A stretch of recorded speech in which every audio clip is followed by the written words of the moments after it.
रब्बी इश्रह ली सदरी व यस्सिर ली अमरी वाहलुल उक़दतम मिन लिसानी यफ़क़हू क़ौली। ख़वातीन व हज़रात, मैं हूं हारून इकराम और आप देख रहे हैं कामयाबी विद हारून इकराम, पाकिस्तान का वाहिद यूट्यूब शो जिसमें हम लाते हैं आपके लिए हमेशा कुछ नया कुछ खास। हम मिलवाते हैं आपको पाकिस्तान की कामयाब तरीन पर्सनैलिटी से जो शेयर करती है अपना लाइफ नॉलेज एंड एक्सपीरियंसेस, और हम करते हैं आपके लिए बुक रिव्यू जिससे आपकी जिंदगी में वैल्यू एडिशन होता है। और आज जिस किताब का रिव्यू हम करने जा रहे हैं वो किताब है नामुमकिन से मुमकिन का सफर बाय डॉक्टर अब्दुल अजीज चौधरी।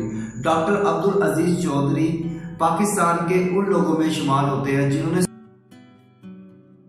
और आपकी जो टेक्निक्स और जो लर्निंग मेथड्स है उन्होंने स्पेशल चाइल्ड की जिंदगी में वैल्यू एडिशन की है। का जो काम है, जो कंट्रीब्यूशन है टुवर्ड्स स्पेशल चाइल्ड, वो बेमिसाल है। मेरी सबसे पहली मुलाकात जो डॉक्टर अब्दुल अजीज चौधरी से वो हुई थी, कासिम अली शाह फाउंडेशन ने एक रखवाया था इकबाल एज अ मोटिवेटर। वहाँ पे मैं इनसे सबसे पहले मिला और गुफ्तगू हुई।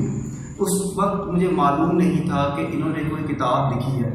फिर हुआ यूँ कि एक हमारे मेंटोर है कुरान महमूद साहब, उन्होंने मुझे इस किताब का पढ़ने का कहा कि आप ये किताब ज़रूर पढ़ें। मैंने ये किताब पढ़ी तो मेरा सोच, मेरी मेंटल जो एबिलिटी थी वो टोटल चेंज हो गई। मुझे एक साइड पे फालज है और मेरे 2 ऑपरेशन हो चुके हैं और मेरी जो ज़िंदगी है वो बाकी लोगों के निस्बत जो है वो थोड़ी सी मुश्किल है। लेकिन ये किताब पढ़ने के बाद मुझे इस बात का एहसास हो गया कि नहीं, मुझसे भी लोग हैं जो बुरे हालात में, मुझसे भी लोग हैं जो कि मुश्किलों में है, लेकिन स्टिल वो कामयाब हुए हैं। क्योंकि अगर ये लोग कर सकते हैं तो मैं भी कर सकता हूं, अगर मैं कर सकता हूं तो आप भी कर सकते हैं। जी हाँ, इस किताब में मोर देन 50% की लाइफ स्टोरीज है। वो लोग फिजिकली तौर पे चैलेंज है, डिसेबल है, लेकिन स्टिल उन्होंने अपने ख्वाब को नहीं छोड़ा। उन्होंने अपने ख्वाब को पकड़ा रखा। उन्होंने इतने बड़े ख्वाब देखे, उन्होंने इतनी बड़ी कुर्बानी दी और अपने ख्वाब को पा लिया। इस किताब के अंदर मोर देन 50% है, किसी की टांगे नहीं है, कोई देख नहीं सकता, कोई सुन नहीं सकता, कोई बोल नहीं सकता। किसी को कहा जाता है कि तू ना पैदा होता तो बेहतर था। किसी का शौहर उसे छोड़ देता है, किसी का बाप उसे छोड़ देता है, माँ उसे कहती है कि तू मर ही जाता तो बेहतर था। किसी को साथ वाले मोहल्ले की आंटी आके माँ को कहती है कि दुआ करो कि ये मर जाए। स्टिल उन्हें इन तमाम के तमाम लोगों में एक बात कॉमन थी।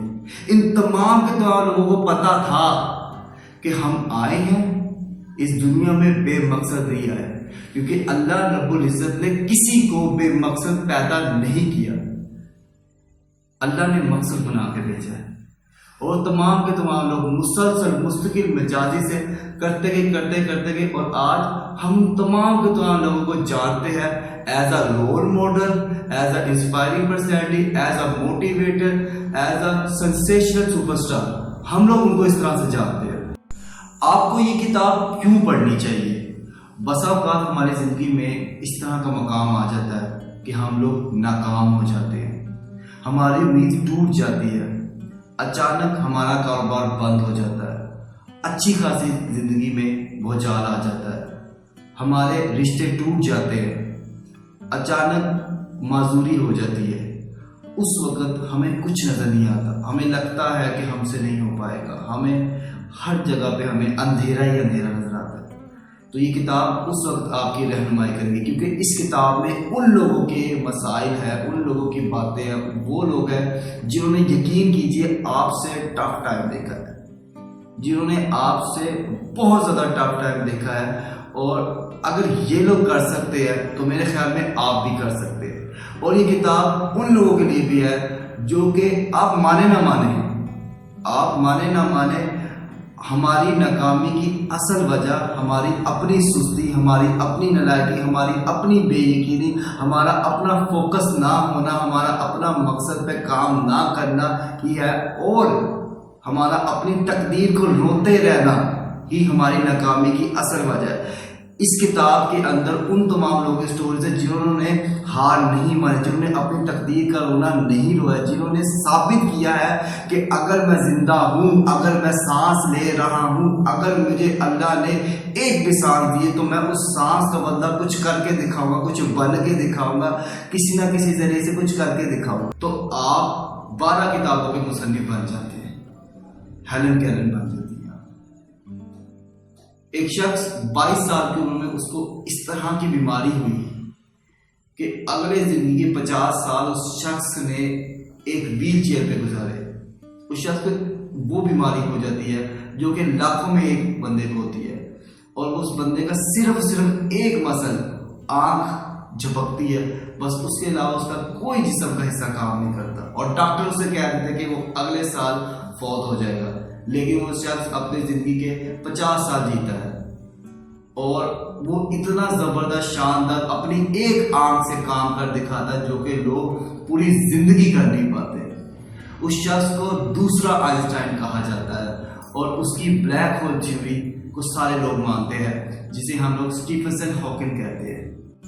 एक ऐसा बच्चा जिसकी आंखें भी नहीं है और जिसको पोलियो हो चुका है दोनों टांगों पे, और साथ वाले मोहल्ले की एक आंटी आके उसकी माँ को कहती है कि दुआ करो ये बच्चा मर जाए। उस बच्चे के दिल पे क्या गुजरी होगी, लेकिन बच्चे ने कहा जो मेरे पास है मैं उस पर फोकस करूंगा, ना कि उस पर जो मेरे पास नहीं है।